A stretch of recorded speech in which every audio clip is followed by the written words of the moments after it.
Buenas tardes, hoy vamos a hablar de la fermentación láctica. Mi nombre es Johan Solórzano. Para empezar con lo que es la fermentación láctica, la fermentación láctica es un proceso metabólico en el cual los azúcares presentes en los alimentos se descomponen en ácido láctico. El proceso es llevado a cabo por bacterias lácticas, que con sus microorganismos presentan de forma natural en los lácteos y otros alimentos fermentados. Y también la fermentación es un proceso natural que ocurre cuando ciertas bacterias o levaduras descomponen los azúcares de los alimentos sin necesidad de oxígeno. Esto produce compuestos beneficiosos como ácidos orgánicos y vitaminas y puede mejorar el sabor y la textura de los alimentos. Para una mejor información de la fermentación láctica, aquí muestro un pequeño video corto que demuestra mejor información del tema. Comenzamos con la fermentación láctica. Esta corresponde al proceso en donde el piruvato que se produjo en la glucólisis comienza a aceptar electrones del NADH, obteniendo en el proceso ácido láctico y NAD+ en la forma oxidada. Algunos ejemplos en donde se aplica la fermentación láctica es para la elaboración de alimentos lácteos tales como el yogurt, la crema o la mayoría de los quesos. Otro ejemplo de este tipo de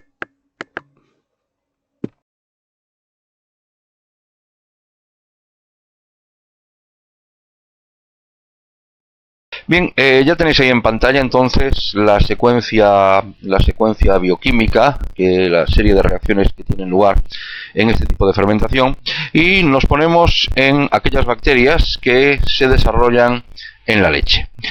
Hablaremos por lo tanto de dos etapas cuando hablemos de fermentación láctica. La primera, que consiste en que las bacterias van a ser capaces de hidrolizar la lactosa en glucosa y galactosa, ¿de acuerdo?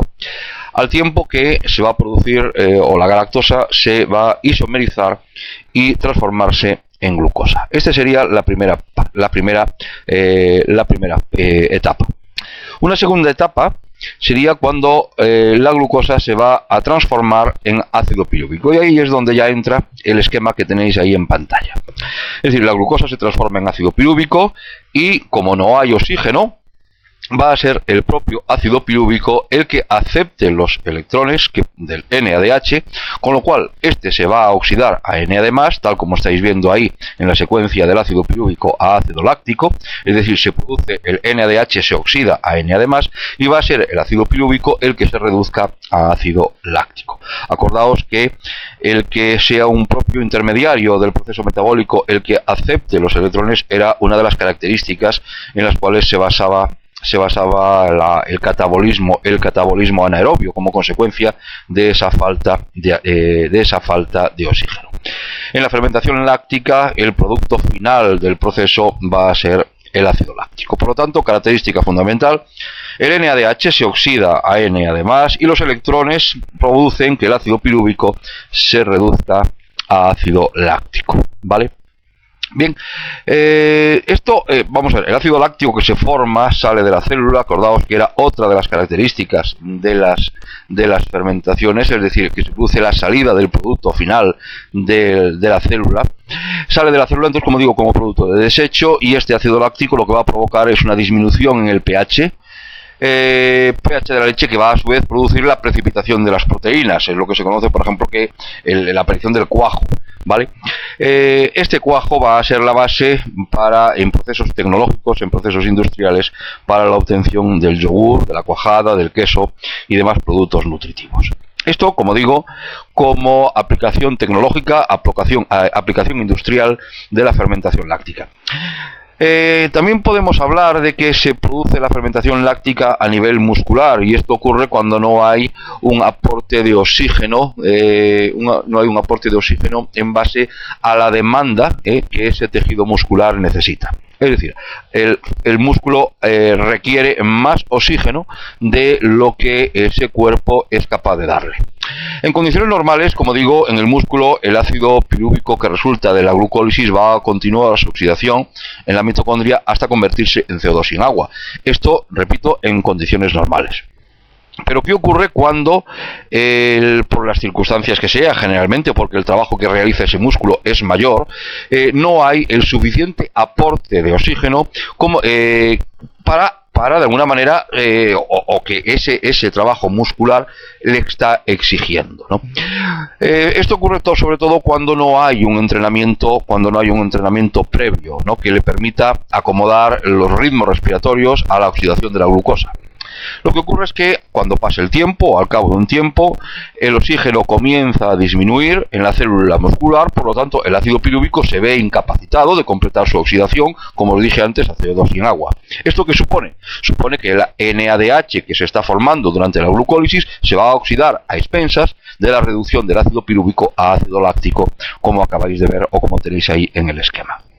El ácido láctico lo que va a provocar es una disminución, lógicamente, antes pues se producía una disminución en el pH en la leche, con lo cual provocaba que las proteínas precipitasen. Aquí lo que va a suceder es que el ácido láctico va a disminuir el pH del músculo, provoca fatiga muscular, aparecen una serie de microlesiones en la fibra muscular a nivel de la célula, y esto da lugar a lo que se conoce como agujetas.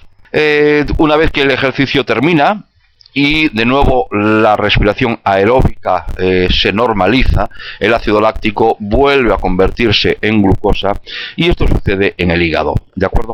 Esto es lo que puede ocurrir cuando se trabaja o cuando hay una fatiga muscular como consecuencia de que no hay suficiente aporte de oxígeno en base a la demanda que ese tejido muscular le exige como consecuencia del trabajo que está realizando.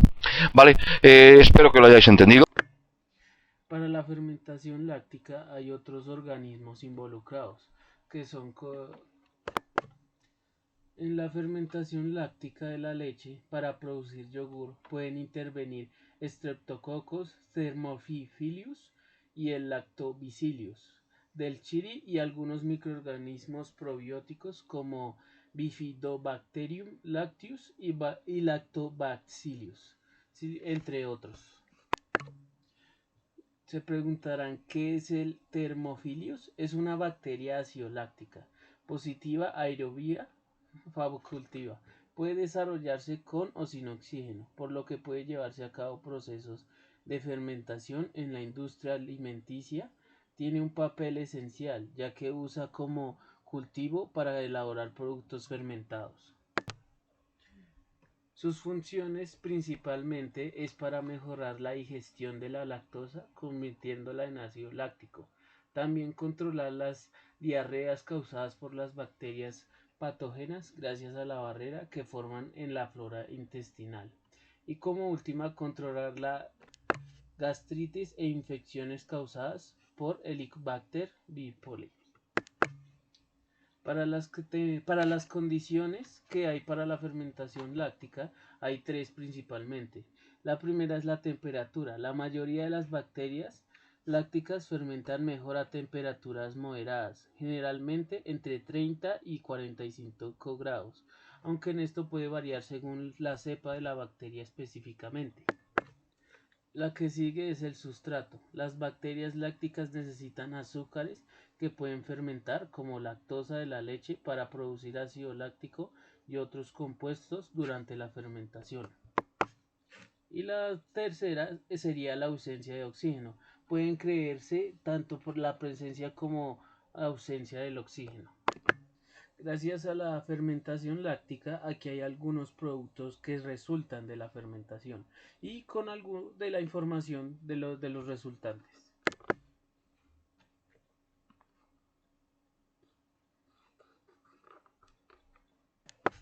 Para la fermentación láctica hay beneficios que producen las vitaminas B y C. También ayudan a conservar los alimentos, a restaurar y conservar la flora intestinal y ayudan a digestionar de otros alimentos con los que se ingieren.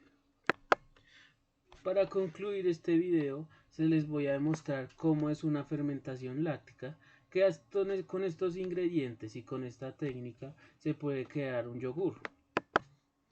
Para el primer paso se echa leche al fuego medio. Tiene que estar unos 80 grados Celsius. Si no hay termómetro, le puede funcionar observar la leche cuando empiece a burbujear. La razón de la función es porque la leche debe estar tratada técnicamente para asegurar la reducción de carga bacteriana contaminante, asegura así desarrollo de los microorganismos propios del yogur. Una vez se haya llenado los lados de la olla de burbujas y retirarla, después agregar la mitad de la leche en una taza en distintas en el yogur natural, que es el cultivo bacteriano láctico, y se mezcla bien hasta que se haya mezclado por completo la sustancia. Ya mezclado por completo, se agrega la mezcla de la otra mitad de la leche y se vuelve a mezclar hasta que esté bien disuelta para facilitar el mezclado y se requiere para que la sustancia sea más cremosa, y se le agrega leche en polvo, como así en forma de ácido láctico, que es procedente de los lactobacillus, Periococcus, Streptococcus y Bifidobacterium. Son especies consideradas como lácticas. Al concluir la mezcla, se vierte la mezcla en un contenedor con una tapa para que se conserve el calor lo mejor posible, y así es mismo se vuelve el envase con un repasador, porque la idea es que contenga el calor la mayor cantidad de tiempo posible para que el inóculo que se mezcló con una leche sea incubado. En general, se requiere un producto con pHC alrededor de 1.5. Con este rango tiene que durar de 3 a 7 horas, perdón, porque depende del grado deseo de acidez, así como también las condiciones térmicas de la incubación. Pasado el tiempo, el yogur se le llevará a la nevera para que se refriere a 5 grados Celsius y se mantiene en esta temperatura hasta su uso y distribución. El producto tiene una duración de hasta 2 semanas. De esa manera, el yogur ya estará listo para su consumo. Y para finalizar, aquí está el resultado completamente. Ahí la demostración que si se funciona bien la fermentación, saldrá el yogur exactamente como se pidió. Y bueno, pues este video ha concluido, espero que les haya gustado. Muchas gracias por haberlo visto, hasta luego.